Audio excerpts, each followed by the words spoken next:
Good morning guys, welcome to my new blog. જય Shri Ram. Ram Ram guys. તો સવારના વાગી ગયા, સવારના નહીં પણ બપોરના વાગી ગયા હતા બે અને અમે લોકો નીકળી ગયા હતા બહાર. એટલે મેં આવ્યો તો વિદ્યાનગર થોડા કામથી, કારણ કે દીવા અંદર ઘરે કંટાળો હતો અને ઘરે થોડું કામકાજ ચાલુ હતું, તો એના લીધે મેં નીકળી ગયો હતો બહાર. અને મેં એક ભાઈનો કોલ આવ્યો એટલે પછી મેં આવ્યો વિદ્યાનગર. અને વિદ્યાનગર આવીને બેઠા હતા, એમાં માસીનો કોલ આવી ગયો. થોડું ગાડીનું કામ હતું, તો એમની ગાડીને સમી કરાવવાની હતી સરખી, તો એમની ગાડી સરખી કરાવવા મેં આણંદ આવ્યા. આણંદથી પહેલાં લઈને નીકળી ગયા હતા. જો એમની ગાડી આગળ જઈ રહી છે.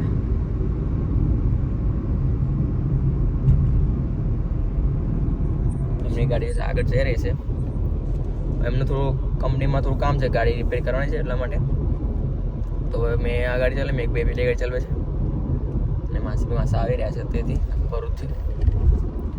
નડિયાદ જઈએ કંપનીમાં શું કહે છે શું નહીં જોઈએ.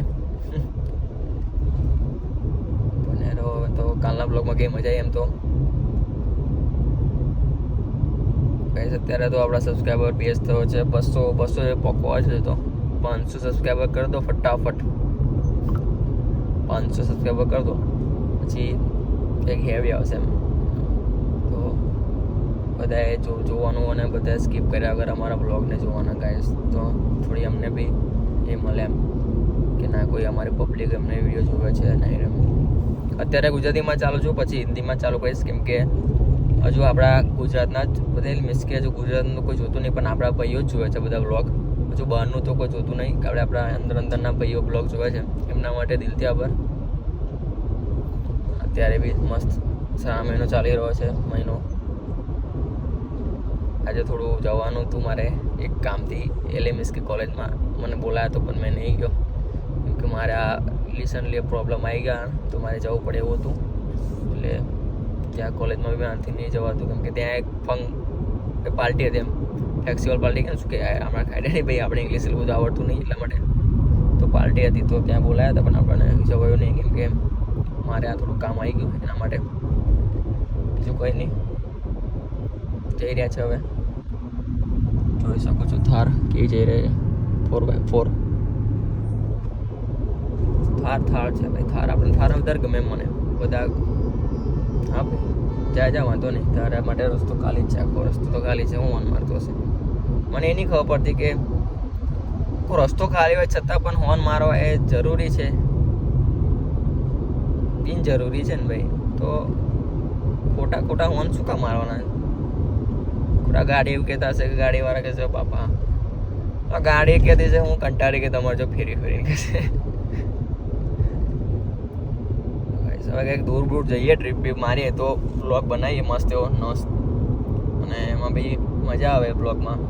એટલે ગુજરાતીમાં મને ફાવે, કેમ કે હિન્દીમાં બી ફાવે, એવું નહીં કે હિન્દી આપણને ફાવે જ છે ને ગુજરાતી બી ફાવે છે. પણ કેવો રિસન્ટલી આપણા જોડે જે ભેગા થયા ભાઈઓ, અત્યારે બધા ગુજરાતીમાં વાત કરે, તો હિન્દી ને ગુજરાતી બી મિક્સ થઈ જાય, તો પછી કેવું જોવાની મજા આવે નહીં. તો આપણે રિસન્ટલી ગુજરાતી રાખીએ, પછી કરીશું હિન્દીનું. એમ હિન્દી ચાલુ કરી દઈશ મેં, એવું નહીં કે નહીં કરું, હિન્દીનું બી ચાલુ કરી દઈશ, પણ આપણે તો ગુજરાતીમાં જ કરીશું. કેમ કે આપણા ગુજરાતના પબ્લિક એકવાર જોવે, એમને બ્લોગ ગમે. ભાઈ એમાં યુટ્યુબ આપણી ગાલે જ આપે છે કે અંદર કઈ પબ્લિક આપણને જોવે છે, એટલે આપણને ખબર પડશે કે ભાઈ આટલા લોકો જોવે છે, આ બહારના પબ્લિક બી જોવે છે, તો પછી હિન્દીમાં ચાલુ કરી દઈશું બ્લોગ. એનું કંઈ રીઝન છે ને એવું કંઈ ખાસ કે આપણે હિન્દી નથી બનાવતા, હિન્દી બનાવીશું અમે બ્લોગ એમ. અને મારી બીજી ચેનલ બી છે, એમાં બી મારા 2.6 મિલિયન સબસ્ક્રાઈબર છે, તો એમાં બી મેં બ્લોગ નહીં નાખતો, એમાં ખાલી ઓનલી શોર્ટ નાખું છું, કેમ કે બ્લોગમાં એના વ્યૂઝ એવા જો આવતા નથી, કેમ કે પબ્લિક બધું શોર્ટનું હોય, એટલે બ્લોગ જોવે પણ ઓછા જોવે એમ. 1K જે વ્યૂ આવે એમાં. આ ચેનલમાં સપોર્ટ સારો મળે છે. હજુ 200 સબસ્ક્રાઈબર છે, છતાં પણ આપણને 500, 600 કે 1K જેવા વ્યૂ આવી જાય. તો તમે સપોર્ટ કરો છો, નો ડાઉટ, એનો દિલથી આભાર માનું છું મેં. બીજું આપણે શું જોઈએ ભાઈ?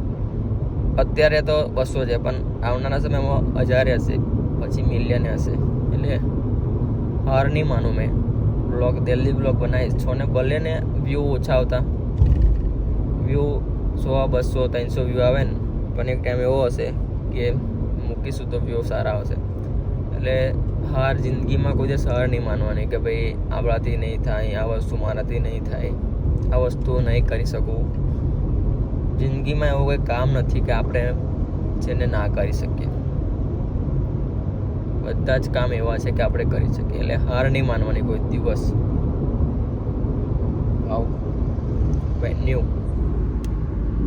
વેન્યુ ચોમાસામાં ગાડીઓની હાલત તો જો કેવી થઈ જાય, કાળી. એમાં પાછળ તો બધા બગડે, ખબર નહીં પાછળ કમ બગડતું, છોટા એટલા બધા પાછળ ઉડે.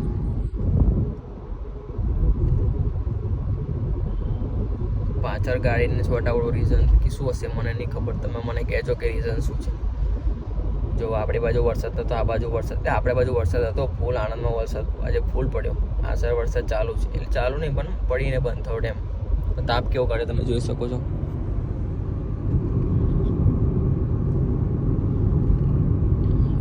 તાપ બી સારો કાઢે છે આજે તો. બહુ ટાઈમ પછી આજે ઓટો ચલાવી ગાડી મેં, બોલો. એક જ વાર ઓટો ચલાવી, આજે ઓટો ચલાવવાની ગાડી કે અલગ જ મજા આવે. એમાં ગેર બેર પાડવાની એનામાં અલગ જ સિસ્ટમ આવે. જો આગળ આંજા ગાડ છે, એમાં બી તમે જોઈ શકો છો કે ફ્યુચર કેવા લે છે. અને મને એવું ખબર હતી કે અહીંયા આગળ પેટ્રોલનું આવે છે, પણ પેટ્રોલનું આવે છે વચ્ચે જે આપણે બતાવે ને અહીંયા પેટ્રોલનું આવે. ફર્સ્ટ ટાઈમ ને સેકન્ડ ટાઈમ ઓટો ગાડી ચલી આપણે. ઓટો ચલાવવાની કે અલગ જ મજા આવે ગાડી એમાં. ઓટોની એક જ બેનિફિટ બતાવે તમને ઓટો ગાડીનું, એ ટ્રાફિકમાં તમે ફસાયા હોય ને તો તમે કંટાળો ના આવે. કેમ કે ઓટો એટલે ગેર બેરની ઝંઝટ જ નહીં. અને તમે મેન્યુઅલ ગાડીનું જ્યારે ટ્રાફિકમાં ફસાવો ને ત્યારે કંટાળી જાય. પહેલો ગેર બીજો ગેર ક્લચ પાડીને જ એ થઈ જાય. એના કરતાં ઓટો ગાડીનું બેનિફિટ એ છે કે આપણે ટ્રાફિકમાં ફસાયા હોય ને તો તમને કંટાળો આવે નહીં. અને લોંગ રૂટમાં બી ગયા તો બી મજા આવે એમ ચલાવવાની, ટ્રાફિક મજા આવે. એટલે ઓટોના બેનિફિટ સૌથી વધારે બેનિફિટ આ છે કે જે ટ્રાફિકમાં ફસાયા હોય ને, જે એને પ્રોબ્લેમ હોતો ને ગિયરમાં પ્રોબ્લેમ થતો હોય ને તે લોકો માટે ઓટો ગાડી બેસ્ટ છે. હું તો સજેશન આપું કે ઓટો બી લે, મેન્યુઅલ બી લે, એટલે બંને ગાડી મજા આવે ચલાવવાની. એમ તો જોઈએ હવે આગળ બને રહો અમારા બ્લોગમાં. ભાઈ આગળ શું કરીએ જોઈએ. હવે નડિયાદ આવી ગયા છે અમે લોકો, જોઈ લો.